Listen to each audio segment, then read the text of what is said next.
हे hi दोस्तों and welcome back to our channel Equiverse. So आज का हमारा वीडियो रहेगा टेक्नो एंड फंडा एनालिसिस के ऊपर एंड इसमें हम करेंगे मार्क्संस फार्मा लिमिटेड ये स्टॉक का एनालिसिस। ओके, अभी बिफोर गोइंग फॉरवर्ड मैं आपको एक डिस्क्लेमर देना चाहूँगा कि I am not the SEBI registered research analyst. किसी के लिए भी ये बाइंग सेलिंग रिकमेंडेशन तो बिल्कुल नहीं रहेगा। ओके, जस्ट मेरा एनालिसिस है, मैं आपके साथ शेयर कर रहा हूँ। अगर आपको अच्छा लगे तो आप इसके ऊपर और थोड़ा ड्यू डिलिजेंस करके उसके बाद ही अपना जो भी प्लान ऑफ एक्शन रहेगा वो प्लान करना। बट मेरी तरफ से एक पर्सनल टिप रहेगी कि कोई भी ट्रेड ले रहे हो, कोई भी स्टॉक ले रहे हो तो विदाउट स्टॉप लॉस उसमें मत एंट्री करना। ओके, सो स्टार्ट करते हैं। जस्ट अ मिनट, मेरी स्क्रीन में आपके साथ शेयर करता हूँ। यस, तो देखो ये रहा अपने सामने मार्क्सन फार्मा लिमिटेड का चार्ट पैटर्न। अभी थोड़ा ये जो है ना वो लॉन्ग टर्म से मतलब बोलेंगे साइडवेज में है। यहाँ से एक दिसंबर 24 में ये टॉप बनाया था 356 के अराउंड का, बट उसके बाद जो है वो प्राइस गिरा, उसके बाद थोड़ा फिर से रिकवरी करने का ट्राई हुआ, बट वहाँ से फिर से स्टॉक गिरा। एंड लास्ट ईयर यूजुअली देखो क्या हुआ था ना कि टैरिफ्स वगैरह का इशू चल रहा था यूएस वगैरह में, उसके कारण ये स्टॉक की अच्छी खासी पिटाई हुई थी। अभी देखो यहाँ पे साइडवेज में था स्टॉक एंड रिसेंटली इसको मैं वॉच लिस्ट में ऐड करने का मेजर रीज़न है, देखो यहाँ से बॉटम से जो है वो स्टॉक में अभी 70% का रैली आ गया है। एंड अभी जो है वो स्टॉक ना ये जो की ब्रेकआउट लेवल है उसके यहाँ पे अभी स्टॉक जो है वो सस्टेन कर रहा है, वहाँ पे प्राइस टाइटनेस दिखा रहा है, इसलिए हम लोग ये स्टॉक को वॉच लिस्ट में ऐड करके चल रहे हैं। ओके, देखो बाकी अगर हम लोग बात करें इसमें और तो यहाँ पे रिजल्ट वाले दिन में यहाँ 26 मई को रिजल्ट आया था, उस दिन स्टॉक 15.68% से बढ़ा था। एंड वो दिन का वॉल्यूम आप अगर देखोगे तो 38.6 मिलियन क्वांटिटी यहाँ पे ट्रेड हुई थी उस सिंगल डे पे। एंड वहाँ पे के बाद देखो वो जो ओपन हुआ था ना उसके बाद स्टॉक वो कैंडल के ओपन के नीचे नहीं गया। यहाँ पे काइंड ऑफ देखो एक रैली हम लोग बात बोल सकते हैं ऐसी आई। ओके, फिर आया प्रॉफिट बुकिंग ये ऐसा, एंड उसके बाद ये अभी एक ऐसा ऑलमोस्ट यहाँ पे एक कप एंड हैंडल जैसा ये पैटर्न वोलेटिलिटी काउंट्रैक्शन हम लोग बोल सकते हैं यहाँ पे अपने को देखने को मिल रहा है। ओके, अभी देखते हैं हम लोग इसका फंडामेंटल साइड। बट देखो फंडामेंटल साइड पे आने से पहले मैं आपको बताऊंगा ये हाँ जो स्टॉक मतलब जो अभी हम लोग स्टॉक जो है वो ट्रैक करें उसका मेजर रीज़न क्या है, क्योंकि उसके प्राइस में जो है वो स्ट्रेंथ देखने को मिल रहा है एंड वो स्ट्रेंथ को हम लोग प्ले करेंगे as a swing opportunity.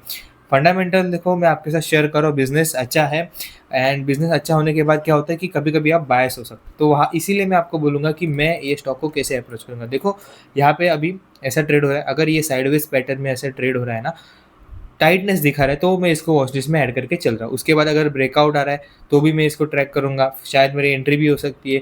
Okay, but अगर स्टॉक जो है वो यहाँ से नीचे गिर गया तो इसको मैं वॉच लिस्ट में नहीं ऐड करूँगा, निकाल दूंगा। अगर मेरी एंट्री भी हो सकती है तो मैं स्मॉल स्टॉप लॉस लेके निकल जाऊँगा। बट यहाँ पे जो है स्टॉक जब तक एक प्राइस में स्ट्रेंथ दिखा रहा है ना तभी तक अपने को स्टॉक को वॉच लिस्ट में ऐड करके चलना है। द मोमेंट उसका प्राइस एक्शन खराब हो रहा है we will find another opportunity. Okay, and one more thing, देखो जब भी टेक्निकल एंड फंडामेंटल एनालिसिस हम लोग करते हैं तो उसका क्या बेनिफिट होता है कि हमारे पास समझो अभी स्टॉक का एनालिसिस आज किया हुआ है फंडामेंटली हमें पता है कि स्टॉक स्ट्रॉन्ग है, तो उसके बाद देखो समझो प्राइस गिरता भी है ऐसे ऐसे अगर ट्रेड भी होता है, बट उसके बाद फिर से ये लेवल पे आता है तो आप उसको फिर से वॉच लिस्ट में ऐड कर सकते हैं एंड वो टाइम पे आपको फिर से फंडामेंटली स्टडी करने की ज़रूरत नहीं रहेगी। ओके, सो रिमेंबर दैट कि हम जो है स्टॉक को अभी ट्रैक कर रहे हैं because of the only price action strength. अभी आते हैं इसके फंडामेंटल्स पे, तो देखो स्टॉक जो है Marksans pharma limited mid cap category में आता है almost. Okay, early mid cap 11,100 crore का मार्केट कैप है इसका, 27.7 का पी है स्टॉक का। एंड कंपनी का जो वर्किंग्स है वो फार्मास्यूटिकल्स इंडस्ट्री से कंपनी बिलोंग करती है। अभी अनदर वन रीज़न ना ये स्टॉक को ट्रैक करने का, देखो तो CNX फार्मा मतलब जो फार्मा सेक्टर का इंडेक्स है वहाँ पे देखो स्टॉक जो इंडेक्स भी है ना वो स्ट्रेंथ में दिख रहा है। ऑलमोस्ट सारे स्टॉक जो है अगर आप ट्रैक करोगे फार्मा के तो बहुत अच्छा एक स्ट्रेंथ दिखा रहे हैं। यहाँ पे इंडेक्स भी जो है वो इंडेक्स भी अपने ऑल टाइम हाई से 1% ही अभी दूर है, तो यहाँ पे जो है इंडेक्स एज अ सेक्टर में भी यहाँ पे स्ट्रेंथ देखने को मिल रहा है। ओके, तो फार्मा सेक्टर से कंपनी बिलोंग करती है एंड मैंने कुछ नोट्स लिखे, हम लोग नोट्स को ही प्रीफर करेंगे, बीच बीच में पीपीटी को भी हम लोग देखेंगे, इन्वेस्टर प्रेजेंटेशन कंपनी जो शेयर करती है। बट देखो कंपनी क्या करती है, तो कंपनी जेनरिक मेडिसिन बनाती है, फार्मास्यूटिकल प्रोडक्ट्स बनाती है, टैबलेट्स वगैरह, एंड उसको ओवर द काउंटर यहाँ पे प्रोडक्ट्स को सेल करती है। अभी ओवर द काउंटर हम लोग बाद में आएंगे। अबाउट कंपनी का 80% ऑफ द जो रेवेन्यू है वो OTC के थ्रू आता है एंड रिमेनिंग 20% जो है वो प्रिस्क्रिप्शन मेडिसिन के थ्रू आता है। कंपनी का मेजर फोकस है USA, United kingdoms, Australia and अभी यूरोप के साइड में भी कंट्री एंट्री करके चल रही है। ओके, बिगेस्ट मार्केट इनका US है, अराउंड 51% ऑफ द जो रेवेन्यू है कंपनी का वो US के मार्केट के थ्रू आता है। ओके, तो ये रहा एक basic introduction of the company. Business model की अगर बात करेंगे ना, तो मार्क्संस का मेजर रेवेन्यू कैसे आता है? तो देखो, मार्क्संस जो है वो मेडिसिन को मैन्युफैक्चर करती है। फॉर एग्जांपल कोई टैबलेट्स को मैन्युफैक्चर करती है, फिर रिटेलर्स को उसको सप्लाई करती है, एंड देन रिटेलर्स जो है वो कंज्यूमर तक उसको सप्लाई करने का काम करते हैं। यहाँ पे क्या होता है ना, मार्क्संस जो है वो मेजर टाइम जो है उसका मेजर रेवेन्यू जो है वो प्राइवेट लेवल के अंदर आता है। मतलब समझो अभी उनका यूएस के अंदर सप्लाई है मार्क्सन का, तो यूएस के अंदर समझो वॉलमार्ट बहुत बड़ा वहाँ पे वॉलमार्ट है। ओके, तो वॉलमार्ट क्या करता है, मार्क्सन के पास से बहुत ह्यूज क्वांटिटी में मेडिसिन को बाय करेगा, देन वॉलमार्ट अपने खुद के ब्रांडिंग के अंदर वो प्रोडक्ट्स जो रहेंगे उसको सप्लाई करेगा। तो ये हो गया प्राइवेट लेबलिंग के अंदर यहाँ पे बिजनेस का मॉडल वर्क करता है। ओके, मेजर इनके कौन से मेडिसिन हैं? तो पेन रिलीफ पे हो गए, कफ एंड कोल्ड हो गया, गैस्ट्रो इंटेस्टाइनल हो गया, एलर्जी, विटामिन एंड सप्लीमेंट्स, ये सब के ऊपर इनके मेजर प्रोडक्ट्स हैं। ओटीसी, हाँ ओटीसी पे आते हैं हम लोग। तो देखो ओटीसी मतलब क्या होता है ना, कि आप मेडिकल में गए या फिर मेडिकल में गए एंड आपने बोला कि मुझे हेडेक है, मुझे हेडेक के ऊपर गोली चाहिए, तो वहाँ पे आप लोग को डायरेक्टली मेडिसिन मिल जाता है, आपको कोई डॉक्टर का प्रिस्क्रिप्शन देने की ज़रूरत नहीं हुई। वो हो गया OTC medicine. And prescription base हो गया, मतलब कौन सा, कि जहाँ पे आपको अगर वो मेडिसिन चाहिए तो डॉक्टर का आपके पास फिक्स प्रिस्क्रिप्शन होना चाहिए, तो वो होता है आपका प्रिस्क्रिप्शन मेडिसिन। ओके, तो ये दो सेगमेंट्स के अंदर कंपनी वर्क करती है। एंड हम लोग ने देखा ओटीसी इनका around 80% of the revenue OTC के थ्रू आता है, प्रिस्क्रिप्शन बेस इनका 20% ऑफ द रेवेन्यू आता है। ओके, बाद में कस्टमर डिस्ट्रीब्यूशन मॉडल, जैसे मैंने बात किया कि मार्क्सन रिटेलर्स को बेचता है, फार्मेसी चेन्स को बेचेगा, एंड उसके बाद फार्मेसी चेन्स आगे कंज्यूमर तक बेचेगी। इनका स्ट्रॉन्ग फोकस किस पे? Store brand and private label products, मतलब वही सेम कि आपको वॉलमार्ट ले लिया एंड वॉलमार्ट ने आगे कंज्यूमर को सप्लाई कर दिया। Okay, retailer sell product to the end customers, ये हम लोग ने बात कर लिया। एंड फिर बाद में अगर देखेंगे तो store brand versus store brand का अगर बात करूँ तो यहाँ पे देखो लिखा हुआ है, Marksans manufactures the medicine but the product is sold under retailers own brand. For example Marksans may manufacture a medicine for Walmart and Walmart sells it under the Walmart brand instead of the Marksans brand। Okay, तो ये basic हो गया store brand और private label के under का भी difference. अभी इनका बिजनेस देखो, तो ओवर द काउंटर हम लोग ने बात किया 80% ऑफ द रेवेन्यू आता है, प्रिस्क्रिप्शन बेस्ड जो रहता है वो 20% हो गया, RX मतलब। ओके, अभी इनका रेवेन्यू अगर बात करेंगे हम लोग थोड़ा देखेंगे तो देखो सबसे ज़्यादा जो है वो पेन मैनेजमेंट वाले जो मेडिसिन रहते हैं ना वहाँ से आते हैं, देन कफ एंड कोल्ड वाला, देन बाकी डिफरेंट सेगमेंट है, बट बहुत बड़ा जो सेगमेंट है इनका वो पेन मैनेजमेंट वाले टैबलेट्स के थ्रू, मेडिसिन के थ्रू यहाँ पे जनरेट होता है। ओके, जोग्राफी वाइज पे आते हैं तो देखो 52% ऑफ द रेवेन्यू कंपनी का यूएस एंड नॉर्थ अमेरिका से आता है, अराउंड 1533 करोड़ का, यूके से 34%, ऑस्ट्रेलिया एंड न्यूजीलैंड से 10% एंड बाकी रेस्ट ऑफ द वर्ल्ड से 3%। इसको थोड़ा डीप में समझेंगे हम लोग, इन्वेस्टर प्रेजेंटेशन को हम लोग यहाँ पे फोकस करते हैं। तो ये रहा इनका जोग्राफी वाइज प्रेजेंटेशन। ओके, जो हम लोग ने अभी डिस्कस किया। ईच जोग्राफी वाइज आएंगे हम लोग, देखो कहाँ पे गया, जस्ट अ मिनट, यहाँ, हाँ। तो यूएस में इनका परफॉर्मेंस कैसा रहा है? तो देखो यूएस में इन लोग ने लास्ट ईयर जो है वो 24% से अपना रेवेन्यूज को ग्रो किया है, एंड एक्चुअल में ये गुड परफॉर्मेंस है कंसिडरिंग लास्ट ईयर जो ये टैरिफ्स वगैरह का इशू चल रहा था। हालांकि फार्मास्यूटिकल्स पे इतना टैरिफ नहीं लगाया था, बट फिर भी वहाँ पर भी बातें वगैरह चल रही थी। तो considering that last year US में इन्होंने अच्छा परफॉर्म किया, around 24% year in year growth. Okay, यहाँ पे अगर हम लोग बात करेंगे ना तो यूएसए जो है वो इनका लार्जेस्ट मार्केट है, 52% ऑफ द रेवेन्यू जो है वो इनका यूएस मार्केट से आता है। ओके, अगर हम लोग बात करें तो इन्होंने लास्ट FY22 से FY26 तक लास्ट 4 ईयर में यूएसए वाला जो रेवेन्यू है वो 2.4 टाइम्स से ग्रो किया हुआ है। ओके, यहाँ पे देखो इनके स्ट्रॉन्ग इंजन है, 100+ products and manufacturing between the USA. यहाँ पे इन्होंने लास्ट ईयर में ना 112 न्यू SKUs यहाँ पे लॉन्च किए इन FY26 एंड अराउंड 51 अभी जो प्रोडक्ट्स है वो पाइपलाइन के अंडर में इन द यूएसए मार्केट। सो यहाँ से एक ग्रोथ मोमेंटम कंपनी एक्सपेक्ट कर रही है। ओके, उसके बाद अगर हम लोग आते हैं यूके मार्केट्स पे तो देखो यूके मार्केट ना इनका लास्ट ईयर का परफॉर्मेंस अच्छा नहीं रहा है। ओके, बट मैनेजमेंट कह रही है आने वाले नेक्स्ट ईयर से यहाँ पे यूके एंड यूरोप वाला वहाँ से परफॉर्मेंस अच्छा रहेगा, वो हम लोग आगे कॉन कॉल में बात करेंगे।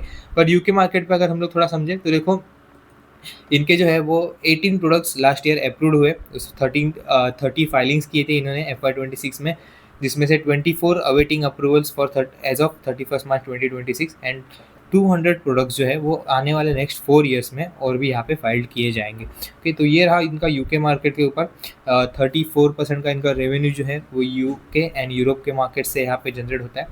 देन ऑस्ट्रेलिया एंड न्यूजीलैंड में, तो यहाँ पे भी कंपनी बहुत हेविली फोकस कर रही है, यहाँ पे हेविली ग्रोथ कर रही है। अराउंड 20% का ही अभी जो है वो ऑस्ट्रेलिया एंड न्यूजीलैंड मार्केट से इनका बिजनेस आता है। यहाँ पे देखो लास्ट ईयर कंपनी ने 11 प्रिस्क्रिप्शन बेस्ड जो है वो ब्रांड्स को लॉन्च किया इन FY26 under the Nova pharma. ये नोवा फार्मा जो है वो इनकी सब्सिडरी कंपनी है अंडर द ऑस्ट्रेलिया यहाँ पे, एंड 100+ यहाँ पे मार्केट ऑथराइजेशन है इन ऑस्ट्रेलिया एंड न्यूजीलैंड। तो यहाँ पे भी कंपनी जो है वो ग्रोथ एक्सपेक्ट कर रही है। ये कुछ स्नैपशॉट जो कंपनी ने लास्ट ईयर में ऑस्ट्रेलिया एंड न्यूजीलैंड के अंदर यहाँ पे प्रोडक्ट को लॉन्चेस किया था। ये कंपनी ने आप देखोगे तो 11 डिफरेंट प्रोडक्ट कैटेगरीज को यहाँ पे लॉन्च किया गया है। तो आने वाले ईयर्स में ये सेगमेंट के थ्रू भी यहाँ पे भी कंपनी को एक रेवेन्यू ग्रोथ देखने को मिलेगा। बाकी अगर रेस्ट ऑफ द वर्ल्ड की बात करेंगे ना, तो ये लास्ट ईयर से डीग्रो है, 4.1% से ही डीग्रो हुआ है ये वाला segment. Rest of the world मतलब कि इमर्जिंग मार्केट्स एंड ये जो मिडल ईस्ट वाली कंट्रीज़ वगैरह हो गई, वहाँ पर जो एरिया हो गया, वहाँ पे UAE वगैरह में कंपनी जो है वो एक्सपांड कर रही है धीरे धीरे। बट इनका मेजर फोकस जो है वो US, UK and New Zealand and Australia पे मार्केट्स पे बहुत ज़्यादा फोकस है। यूरोप पे भी फोकस है, आगे आएंगे हम लोग। ओके, बाकी देखो अगर हम लोग बात करें तो कंपनी के पास टोटल 4 मैन्युफैक्चरिंग कैपेसिटीज़ है, जिसमें 26 बिलियन यूनिट्स की इनकी कैपेसिटी है। 26 बिलियन यूनिट्स मतलब ये टैबलेट्स नंबर ऑफ टैबलेट्स की कैपेसिटी है। 1 कैपेसिटी इनकी USA में है, 1 कैपेसिटी इनकी UK में है, बाकी 2 कैपेसिटी जो है वो गोवा इंडिया में है। ओके, अभी देखो एट अ ग्लांस मैनेजमेंट ने ये शेयर किया हुआ है, यूनाइटेड स्टेट, UK, ऑस्ट्रेलिया सभी जगह पे हम लोग ने जो अभी पीछे देखा वही अभी क्या चल रहा है। तो यूरोप एंड कनाडा में ना कंपनी एक्सपांड करी है। यहाँ पे देखो यूरोप फंड में जर्मनी, फिर आयरलैंड, ये डिफरेंट यूरोपियन कंट्रीज़ में भी कंपनी एक्सपांड करी है। फिर कनाडा में भी एंट्री किया है कंपनी ने। तो इन द फ्यूचर यहाँ पे मैनेजमेंट ने कॉल में भी बताया कि यहाँ से ग्रोथ एक्सपेक्ट कर रही है company from the H2 of the FY27। Okay, वो हम लोग फिर से बाद में कॉल में भी आएंगे फिर से उसके ऊपर। अभी अगर एक बार नंबर के ऊपर बात करेंगे तो देखो कंपनी लास्ट फ्यू ईयर्स है ना अच्छा ग्रो कर रही है रेवेन्यू टर्म्स में। अगर 3 ईयर्स की बात करें तो 17% से वो अपने 17% के CAGR से रेवेन्यू को ग्रो कर रही है। कॉन्स्टेंटली EBITDA मार्जिन को जो है वो मेंटेन करके चल रही है अराउंड 21%, 20%। एंड प्रॉफिट्स भी जो है वो लास्ट 3 ईयर से अगर बात करेंगे तो 16% से ग्रोथ होते हुए देखने मिले हैं। ओके, ये वाला क्वार्टर जो था ना मार्च 26 वाला इनका, वो अच्छा क्वार्टर रहा है इनके लिए। यूजुअली मैनेजमेंट कहती है कि इनका Q3 जो रहता है ना वो पीक परफॉर्मेंस वाला क्वार्टर रहता है, बट मार्च 26 वाला क्वार्टर इनके लिए ये साल के लिए अच्छा रहा है। तो उसके कारण हम लोग को स्टॉक के प्राइस में भी एक मोमेंटम देखने को मिला था अच्छा। ओके, आगे आते हैं बैलेंस शीट पे हम लोग इनके। तो बैलेंस शीट देखो, बैलेंस शीट स्ट्रॉन्ग है इनका, अराउंड 2900 करोड़ के इनके पास अभी रिजर्व्स पड़े हुए। उसके सामने अगर आप डेप्ट की बात करो तो डेप्ट बहुत नेग्लिजिबल है उसके सामने। कंपनी के पास कैश भी अच्छा है, 900 करोड़ का कैश कंपनी के पास अभी भी पड़ा हुआ है बुक्स पे। तो वहाँ पे कंपनी सोच रही है कि कुछ डिफरेंट मर्जर्स एंड एक्विजिशन करके भी ग्रोथ यहाँ पे through the mergers and acquisition करें। ओके, कैश फ्लोज की बात करें तो कैश फ्लो पॉजिटिव कंपनी है। मेन होता है यहाँ पे ऑपरेटिंग कैश फ्लोज को देखना। तो ऑपरेटिंग बेसिस पे देखो कंपनी कॉन्स्टेंट बेस पे पॉजिटिव है। अगर हम इसको लास्ट ईयर के EBITDA से कंपेयर करेंगे तो लास्ट ईयर EBITDA 601 करोड़ का था, and to compare to that 458 crore का यहाँ पे कंपनी ने कैश कन्वर्ट किया है through the operating activities. Investment activities important हो जाता है, बट इन्वेस्टमेंट में ना फिक्स असेट में कंपनी कितना इन्वेस्ट करती है वो बहुत ज़्यादा इन्वेस्ट हो जाता है। जस्ट अ मिनट, ये लोड हो रहा है। हाँ, तो यहाँ पे देखो फिक्स असेट कंपनी जो है वो कंसिस्टेंटली यहाँ पे फिक्स असेट में इन्वेस्ट कर रही है। जितना कंपनी जो है ना स्मॉल कैप हो, मिड कैप हो या कोई भी कंपनी हो, वो अपने फिक्स असेट में इन्वेस्टमेंट करेगी, उतना ज़्यादा आगे जाके रेवेन्यू पोटेंशियल देखने को मिलेगा, वहाँ से ग्रोथ देखने को मिलेगी। तो ये बॉक्स भी जो है वो कंपनी यहाँ पे टिक कर रही है कॉन्स्टेंटली फिक्स असेट में परचेस करने के। हाँ, प्रमोटर होल्डिंग की बात करेंगे तो देखो तो यूजुअल नॉर्मल प्रमोटर होल्डिंग है 43.87%। यूजुअली मुझे लगता है कि 50% के ऊपर होना चाहिए, बट इनका कम है। FIS का नंबर यहाँ पे आपको लग सकता है कि 8.13% से 16.76% हो गया, बट एक्चुअल में यहाँ पे ये जो कंपनी है ना ऑर्बिमेड, उसको देखो दिसंबर वाले क्वार्टर में उसका होल्डिंग यहाँ पे पब्लिक में गिना गया था, उसके कारण यहाँ पे कम दिख रहा है, एंड सेम फिर बाद में यहाँ पे ट्रांसफर हो गया। तो FIS का नंबर भी कॉन्स्टेंट है। कॉन्स्टेंट से ज़्यादा बोलूँगा यहाँ पे FIS तो बेच ही रहे। DIS देखो थोड़ा माल जो है वो उठा रहे हैं मार्केट से। सो या this is all about the past performance and holding वगैरह। तो देखो मेरे हिसाब से पास्ट परफॉर्मेंस ठीक रहा है कंपनी का। ये ऐसी काइंड ऑफ कंपनी नहीं है कि एकदम से 50-60% से ग्रो करेगी। This are the kind of the company वो slow and steadily every yearly grow करते रहते, एक वेल्थ यहाँ पे रहती है ना वो इन्वेस्टर्स के लिए वो जनरेट करते रहते। And this is the that kind of the company pharmaceutical से। ओके, अभी इनके फ्यूचर की तरफ आते हैं। फ्यूचर को समझना बहुत ज़्यादा इंपॉर्टेंट होता है, क्या ग्रोथ आउटलुक्स है। ओके, तो देखो US वाला जो बिजनेस है ना उसमें अभी भी बहुत ज़्यादा एक रनवे है कंपनी के लिए। क्यों? क्योंकि देखो यहाँ पे लास्ट ईयर में FY26 में कंपनी ने US मार्केट में 112 न्यू न्यू एसक्यूएल प्रोडक्ट्स को लॉन्च किया एंड 52 प्रोडक्ट जो है वो अभी भी पाइपलाइन में। उसके बाद देखो इनकी यूएसए में जो तेवा फैसिलिटी है ना, वो अभी करंटली 50% ऑफ द यूटिलाइजेशन पे ही वर्क कर रही है। तो वहाँ पे मैनेजमेंट एक्सपेक्ट करे कि वहाँ पे भी और कैपेसिटी एक्सपांशन होगा, तो वहाँ से भी और 50% का सेम ग्रोथ वो सेम कैपेसिटी से कंपनी जनरेट कर सकती है। उसके बाद सेकंड ग्रोथ ड्राइवर क्या है, तो यूरोप में देखो लास्ट ईयर में मैनेजमेंट का कहना है कि उन्होंने जर्मनी में एंट्री किया है, आयरलैंड में एंट्री किया है, कनाडा में एंट्री किया है एंड यूरोप का जो एक्सपेक्टेशन है रेवेन्यू कंट्रीब्यूशन का, वो H2 FY27 के बाद यहाँ पे यूरोप से रेवेन्यू कंट्रीब्यूशन का यहाँ पे एक्सपेक्टेशन है। एंड मैनेजमेंट ने बार बार कमेंट्री में हाईलाइट भी किया था कि यूरोप जो है वो next phase of the growth strategy रहेगा। यूके का भी मार्केट में ड्राइवर नंबर 3, यहाँ पे देखो यूके मार्केट में भी बहुत बड़ा पाइप प्लान है कंपनी के पास। 18 अप्रूवल्स रिसीव्ड हुए हैं, 30 प्रोडक्ट्स अंडर रिव्यूड है, 24 अवेटिंग अप्रूवल्स है एंड आने वाले 4 ईयर में 200+ प्रोडक्ट्स को यहाँ पे और फाइल करने वाले ये लोग। ऑस्ट्रेलियन मार्केट में भी लास्ट जैसे हम लोगों ने देखा ये ग्रोथ ड्राइवर 4 है। तो ऑस्ट्रेलियन मार्केट में इन FY26 कंपनी ने 23 न्यू SKUs लॉन्च किए, 17 SKUs यहाँ पे प्लान है फॉर द FY27 यहाँ पे and establish prescription based brand यहाँ पे इन FY26 में अगर बात करें तो उन्होंने 11 प्रोडक्ट्स को यहाँ पे लॉन्च किए जो प्रिस्क्रिप्शन बेस्ड हम लोग ने देखी थी। ओके, एंड यहाँ पे एक और चीज़ बताया मैनेजमेंट ने, आने वाले 3 ईयर में नेक्स्ट ऑस्ट्रेलियन मार्केट्स के थ्रू ऑस्ट्रेलियन डॉलर का 100 मिलियन रेवेन्यू यहाँ पे जनरेट करेगी कंपनी। M&A एक्विजिशन एक नेक्स्ट है, इनके पास 900 करोड़ का कैश पड़ा हुआ है बुक में, वहाँ से कंपनी कॉन्स्टेंट बेस पे डिफरेंट ज्योग्राफीज पे डिफरेंट M&As करने का ट्राई कर रही है। यहाँ रिसेंटली देखो यहाँ पे भी एक बात करेंगे तो यहाँ पे नीदरलैंड बेस्ड कंपनी ने 100% यहाँ पे जो है वो एक्विजिशन कंप्लीट कर दिया है, तो वहाँ से एक ग्रोथ देखने को मिल सकती है। एंड रोड मैप जो मैनेजमेंट ने गाइड किया है, तो नेक्स्ट 3 to 5 ईयर्स में कंपनी का मैनेजमेंट बोल रही है रेवेन्यूज को जो है वो डबल कर देगी। 4000 करोड़ का रेवेन्यू टारगेट है फॉर द नेक्स्ट 2 ईयर्स में। नेक्स्ट 2 ईयर का मैनेजमेंट का गाइडेंस ना थोड़ा कंजर्वेटिव रहा है, उन्होंने 15 to 20% का टॉप लाइन गाइडेंस दिया है, EBITDA मार्जिन सेम रहेंगे but that is conservative guidance. Okay, की रिस्क यहाँ पे क्या हो सकते हैं, तो रॉ मटेरियल का कॉस्ट इन्फ्लेक्शन। करंटली जो ऑनगोइंग जियोपॉलिटिकल इशू चल रहे हैं ना, उसके कारण मैनेजमेंट ने बताया कि कुछ रॉ मटेरियल पे 20-30% तक का इफेक्ट आ सकता है in the Q1 FY27 also. Okay, तो ये अगर रिमेन एलिवेटेड रहेंगे तो वहाँ पे मार्जिन्स पे भी प्रेशर रहेगा। Then product approval and regulatory risk.